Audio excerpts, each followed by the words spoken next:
Hello curious, welcome back to my channel. আজকে করবো নতুন একটা অ্যাডভেঞ্চার যেখানে কাগজের জাদু দিয়ে সমুদ্রের গভীরে পাড়ি দেবো। এটা হলো সেকেন্ড এপিসোড যেখানে আমরা 10 দিনে 10টা সি ক্রিয়েচার তৈরি করব, যার জন্য আমাদের লাগবে কাগজ, cardboard, masking tape, colour and some clay. So at first নিয়ে নেবো একটা কার্ডবোর্ড আর তার উপর এঁকে নেবো নিজের ইচ্ছে মতো যে কোনো ক্রিয়েচার। বলো তো এটা কিসের ছবি? Yes, dolphin. কি বললে? তোমার এক্সের ডলফিন ফেভারিট ছিল, এখনো মনে আছে? যাই হোক, আমি এটা ম্যাজিক করে কেটে আনলাম আর তারপরে লেজের কাছাকে ঠিক এইভাবে একটা কাট দিয়ে পিছনের দিকটা এইভাবে ইনসার্ট করে দিলাম আর তারপরে your standing dolphin is good to গো।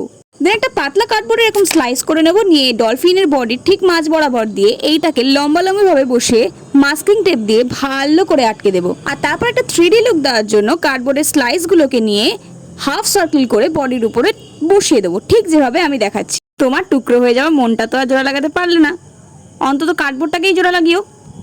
আর তারপর সেদিন ক্রাশকে দেওয়ার জন্য যে চিঠিটা তুমি লিখলে ওটা তো পড়েই আছে, ওটাকে ঠিক এই প্রসেসে ডলফিনের শেপটা দিয়ে নিও, কারণ সেই তো তুমি ওটা দেবে না, পড়ে নষ্টই হবে, কিছু কাজে তো লেগে যাক অ্যাটলিস্ট। ভাই, টক্সিক সোসাইটির হাত থেকে তুমি বাঁচতে পারোনি, বডি শেমিং তোমারও হয়েছে, কিন্তু একে অন্তত বাঁচিয়ে দিও। সুন্দর করে মাস্কিং টেপ দিয়ে একে কিন্তু একটা সুন্দর শেপ দিও, নাহলে আবার এরও বডি শেমিং হয়ে যাবে।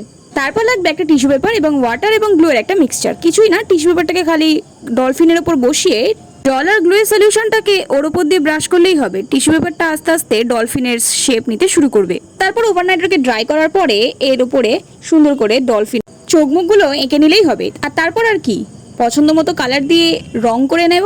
দেখো, কথা বলতে বলতে সব থেকে ইন্টারেস্টিং পার্ট এই চক্ষুদান। হ্যাঁ, ডলফিনের চক্ষুদান।